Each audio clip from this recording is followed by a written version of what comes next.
1 week ago, the Senate voted on the most significant school choice legislation in our nation's history. And joining us to discuss it are the two authors of that legislation, Education Secretary Betsy DeVos and the host of this show. This is Verdict with Ted Cruz.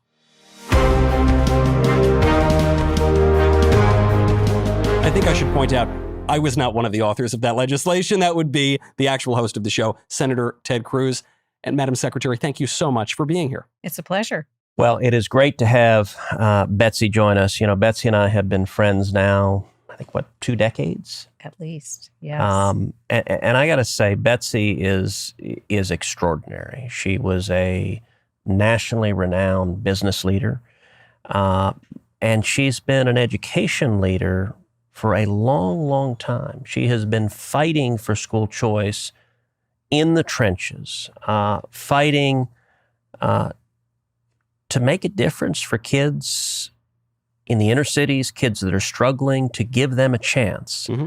Well, thanks, Ted. It's a pleasure to join you and to have a chance to talk about my passion. You know, I've noticed something about this issue. It seems so clear-cut. There seem to be so many advantages to school choice. Madam Secretary, you seem like a very nice, lovely person, and yet this issue, and you in particular, have elicited the ire of the opponents of school choice. Why is this issue one that seems to drive these opponents crazy? Well, there are a lot of defenders of what currently is the status quo. A lot of adult interests at stake, and a lot of power and financial resources at stake. But what's at stake that's even more important than that is the future of kids in this country. And for over 3 decades, I have been advocating for especially kids from the most vulnerable backgrounds and families to have the same kind of opportunities that my children have had, my grandchildren, and it is a justice issue in my view, and one that is becoming increasingly in the sights of more and more parents as we've tried to get kids back in school this fall. Well, when I hear about the education issue, it's funny because we don't talk about it quite as much. And yet this issue that people kind of consider to the side is really the future of the country, right? You're talking about how you raise up an entire generation of Americans. Well, and I think that really has been driven home right now during the time of COVID, where you've got schools shut down all over the country. What's happening as a practical matter right now is, I think, with an awful lot of kids, they're not getting an education. Yeah. And this was a problem, I suppose, even before the lockdowns shut down schools. It's a broader problem, obviously exacerbated now. So I'd like to just get into a little bit of what we mean when we talk about school choice, and specifically what is in this legislation that you've written. Well, I like to use the picture of a backpack because most kids go to school with some kind of a backpack. So let's picture that child with the financial resources that go to support that child's education, which now go to a system or a building. But in that backpack, for that child and their family to take to whatever school or whatever learning environment is going to work for them, whether that's homeschooling or now with the pods that are forming, or micro schools, or using it for a virtual school. You know, for some kids, learning at a distance has worked well. It's a small, percentage of them probably, but for some, that's the right thing for the future. Well, all families should have those resources following their child or their children to the right environment for them. And this includes a topic we've heard a lot about, charter schools. And I have to tell you, not only are there these activists who are opposing it, but it goes all the way up to the Democratic nominee for president, Joe Biden, who came out and said that he not only opposes school choice, not only opposes charter schools, but he explicitly, Madam Secretary, opposes you. So I have one more question. Sure. There are lots of people who think there are other ways to solve all of these problems, and NEA members have pushed back against what we think are very misguided school reforms, like charter schools. Regularly now, we've seen families and communities who will join us in fighting to save that neighborhood public school. You know how we feel about charter schools. We'd like to know how you feel about charter schools. There will be no federal dollars. I'm not Betsy DeVos, nor will my my Secretary of Education being anything like her in terms of her attitudes about public schools. No privately funded charter school would receive, or private charter school receive, a penny of federal money. None. It's really unfortunate that former Vice President Biden forgets the fact that in 1997, he gave an impassioned speech in favor of school choice on the Senate floor. Huh. And so he has turned against and it turned his back on the kids that he supported and those families he supported then in favor of the teachers union bosses and those special interests that are blocking kids from seeking the best education for them. You know, that clip you just played, it highlights a couple of things. One, Biden's being interviewed by the head of the biggest teachers union in the country. But two, he tells her he's willing to do anything they want. And in particular, he pledges to do everything he can to cut off the funds for charter schools. Yeah. It's interesting. You see Biden slamming charter schools. Charter schools actually are public schools. I mean, part of what Biden says there is incoherent. As it sometimes is. In that he says privately funded charter schools. Charter schools are public schools that are publicly funded. And they've had great records of success. Some of the leading charter schools in the country, like KIPP and Yes Prep, started in Texas and have had incredible results. People are seeing this now, obviously, acutely when it comes to the coronavirus lockdowns. But you've been talking about this for a long time. And I know, Madam Secretary, you have been working on this. It seems like forever. I mean, you have put a lot of your energy and your career into this. Why? What did you see? How did you see this issue coming before so many others did? Well, it started when my oldest son, who's now 38, was starting kindergarten, and I began to volunteer at a small Christian school in the heart of our city. And I saw for every family that had children there were 10 or 20 other families that wanted to have their kids there. But they have to raise 90% of the operating funds from benefactors in the community. Yeah. And these families were so grateful to have kids in this little school. And I began seeing it as the justice issue that it is, and started advocating for policy change.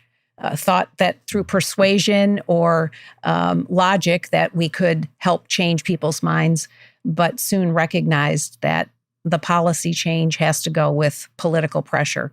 And so that was the impetus, and that was the progression for me to get involved.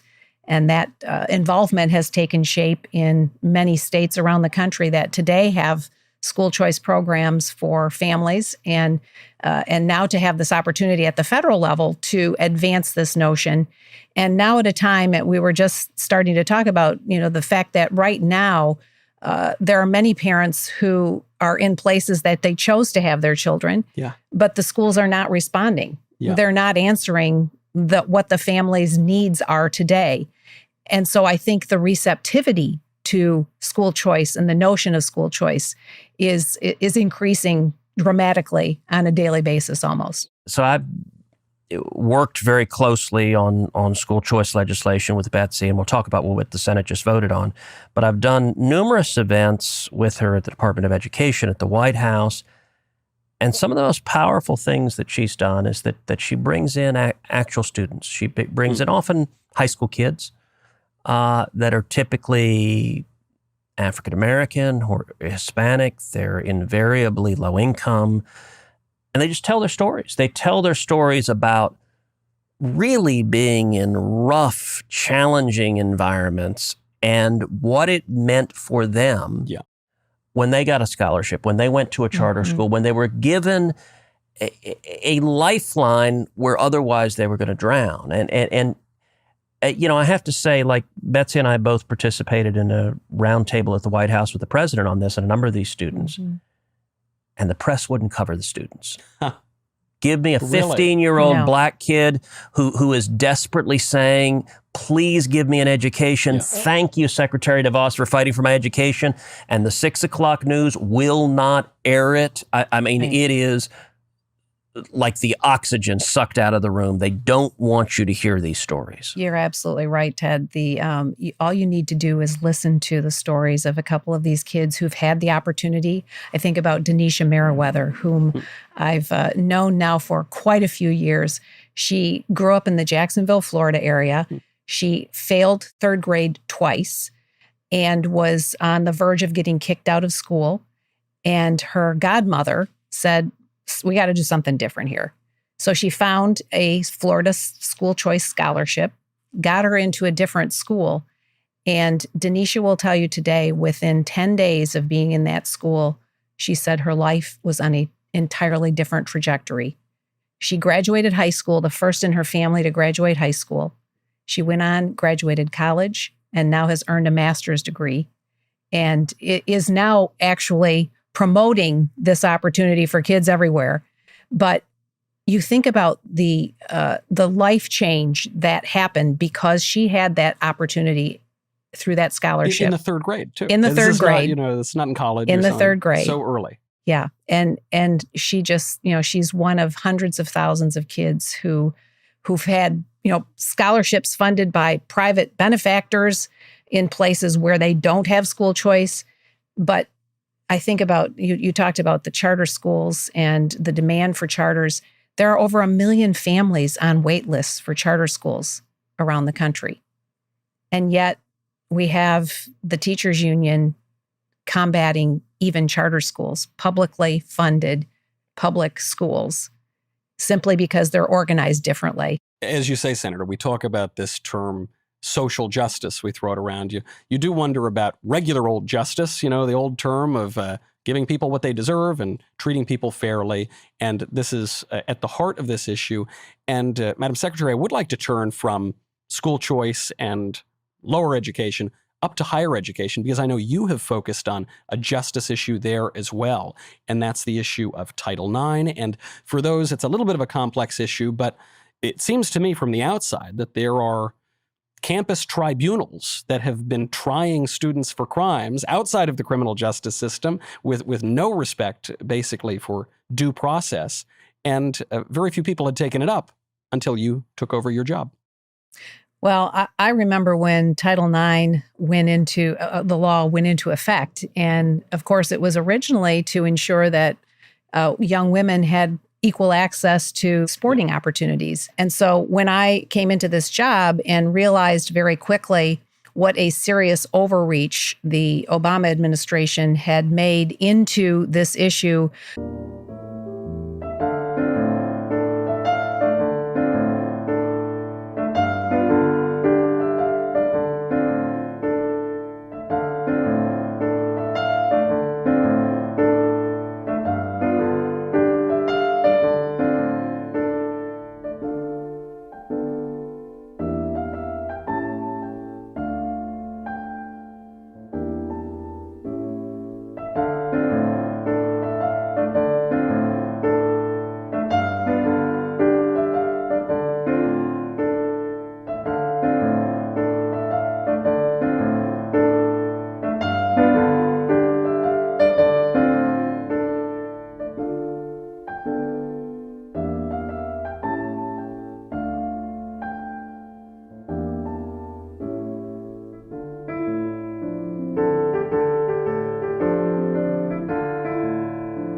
by issuing their Dear Colleague letter, which essentially told campuses and institutions how to handle matters of sexual misconduct on campus, but dramatically restricted and took away what we would consider fundamental rights, due process rights, and the presumption of innocence. And in the process, countless students were getting hurt on both sides of the issue. So we went, as you know, we went through the formal process, the formal rulemaking process, to put clarity to this and to restore balance and fairness, and to give all students the comfort and the knowledge that if they are ever in such a situation, they have a process to rely on that is going to be just and fair for everyone. So let me, one thing you mentioned that I want to pause and reflect on. all of us were taught growing up that the way something becomes a law is it passes the House, it passes the Senate, it's signed by the president, and then you have legislation. But what you just mentioned there is that was not, in fact, what the Obama administration did. They did a dear colleague letter. What do you mean by that? Like, how did they do this? So they issued a letter to education institutions saying, this is how you must handle these matters on your campuses, and completely circumvented the proper process as established by Congress, and basically did as they did in many other areas, which was simply decree their political agenda by writing a dear colleague letter and signing it. And so I rescinded it very soon after taking office and began the process of going through the whole Administrative Procedures Act, which now it carries the force of law, but importantly, it puts a framework around these issues that is fair and reliable for everyone involved. So, in the hyper-partisan world we live in, the Twitter world has characterized the Department of Education rules as essentially condoning sexual assault, as saying that we're not going to punish sexual assault on college campuses. Now, that's not the case. Not at all. Not at all. What it does is actually give survivors complete control over what happens. And it ensures that schools, if they report some incident or misconduct, that schools have to immediately provide supportive measures, whether that be changing dorm rooms or class schedules or issuing a no contact order. And then that individual, that complainant, is the one who's in charge of what happens next, whether they want to file a formal complaint or not, whether they want to proceed with other additional formal action or not. But the process is very clearly articulated, putting that individual in charge of what happens and ensuring that they can continue to act, according to Title IX, that they can continue to access their education in an equal manner. Well, and in the American justice system, due process is a regular feature. It's a constitutionally mandated feature of criminal trials, so that if Michael goes out and kills someone on the street, which, by the way, he does often, just be aware of that. We're on air. You can't say this sort of... even if he's a murderer, if he gets arrested and prosecuted, he's entitled to due process, which means he'll have a lawyer appointed. He'll be able to cross-examine witnesses. So if you and I walk upstairs and see him commit the crime and we go on the stand and say it was him, that was that Knowles guy, I tell you, I saw him. It was that same light blue suit. Yeah, that guy was rooting for the Lakers, I think.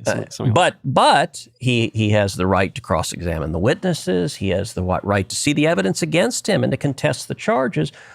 All of that's true if you're charged with murder.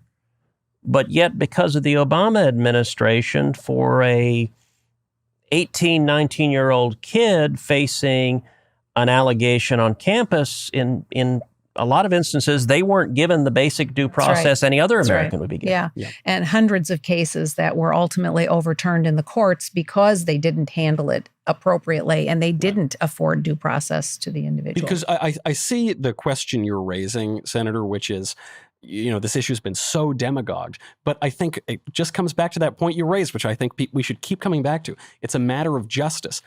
These professor and administrative tribunals obviously are ill-equipped to deal with a crime.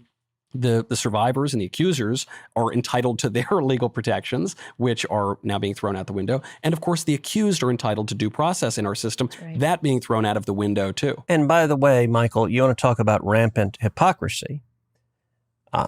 Joe Biden has been accused of sexual assault. Right. If Joe Biden were operating under the Obama-Biden campus rules, he'd have been expelled. That's right. Thrown out of the presidential race. Is that the equivalent? I don't know. Can you run when you're in college? He disputes the claim. Yeah. He disputes the claims, but there is an allegation, a serious allegation of an alleged victim who's come forward and charged him with forcible sexual assault. Yeah. Now, I don't know if he did it or not, and I actually believe. Look, I think there are aspects of the Me Too movement that are very positive, and confronting and punishing sexual assault and sexual violence is very important. But it doesn't mean every allegation is true, and people are entitled to defend themselves. But the hypocrisy is Biden wouldn't survive his own standard. That's right. You have to assume if Joe Biden wins, that he promised he won't have an education secretary like Betsy DeVos. Yeah. I fully expect them to try to reverse the rules protecting due process that the Department of Education's put in, and to try to return to the star chamber if there's an accusation, the student's life is destroyed regardless of the evidence. Yeah. Not to mention school choice. And as we've talked about this podcast, as you know, I've got a new book coming out October 6th called One Vote Away about the Supreme Court. There's an entire chapter in the book on school choice. And I talk about, there's a landmark case at the Supreme Court called Zellman versus Simmons-Harris, where it was a challenge to the Ohio school choice program, and the court upheld it 5-4. We are one vote away. One radical leftist that Joe Biden would happily appoint would vote to strike down every school choice program in America. Yeah. I mean, it is that's something, talk about something in the election that people don't realize is on the ballot. Yeah. It's part of the reason I wrote this book, to focus on all of the different constitutional rights that are hanging in the balance. Yeah. The Senate just voted on a targeted emergency relief package directed at COVID and the economic disaster. On the education side, it took a long time for the Republicans to unite. And in particular, I held out my vote.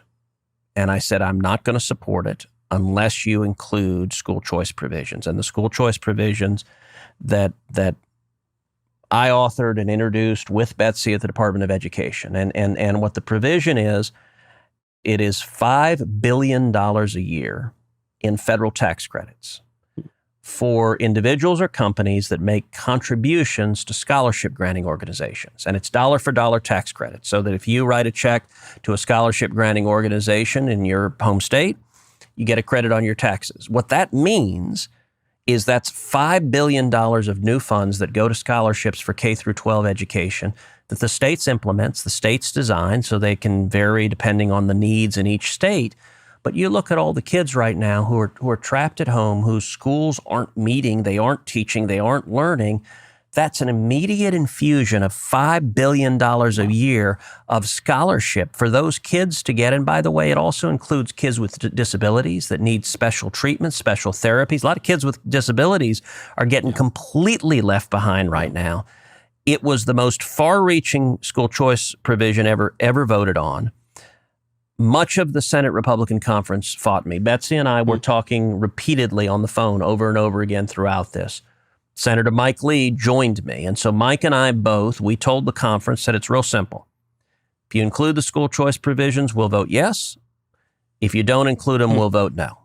And so they couldn't get to 50 without us. And it was, I mean, you want to talk about a battle. And we had some conference calls where my colleagues in the Republican conference were yelling at me, were screaming, were opposed, were saying they're absolutely not going to do it. But we made very clear, we talked in another podcast about Israel and the importance of lack of ambiguity. We made very clear, if you want our votes, include the bill. At the end of the day, Republican leadership included the bill, and we united the Republican conference. We got 52 out of 53 Republicans. The only Republican who voted no was Rand Paul, and he was against all of it. He just voted against the whole thing. Right. Other than Rand, we got every single Republican united in voting in favor of the most far-reaching school choice provision ever. That is a big deal, and it's a major victory. And Betsy and I worked hand in hand to make that happen. Yes. And Ted, kudos to you and to Mike for really standing firm on that.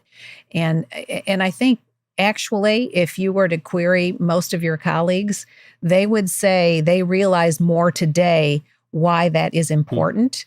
And I expect that going forward, there's going to be much broader support because they're seeing today the families that need it and want it, and they can't deny it any longer. Yep. And before I let you go, I know we only have a couple minutes left, but I would be remiss if I didn't ask. I know there are a lot of families that are wondering right now when the schools are going to reopen. On the point of clarity, we know that a lot of teacher unions have been opposed to the reopening. So what is that battle looking like, and what is that timeline looking like? Well, every district makes that decision themselves in concert, perhaps with their state leadership. But the president and I have been very, very explicit about the fact that families need to have the option of kids going to school in person. Yeah. The ones who are being hurt the most are the ones who need to be there in person the most. And so we will continue to beat that drum. And I urge and encourage parents across the country to raise their voices. They're being denied hearing in all too many places. I think right here of Fairfax County, right outside of Washington, where they were going to offer 2 days a week in person. Now it's 0 days a week in person. And I understand on the first day, the whole system crashed. Well, those aren't choices. That's not supporting your constituency at all. And there's no excuse. There's no excuse for it. Right. Well, it sounds like you've got your work cut out for you, but thank you, Madam Secretary, for all that you do. Thank you for explaining this issue, both of you. And by the way, congratulations on this vote in the Senate. We hope, of course, to see much more of it. Madam Secretary, Senator, I'm Michael Knowles. This is Verdict with Ted Cruz.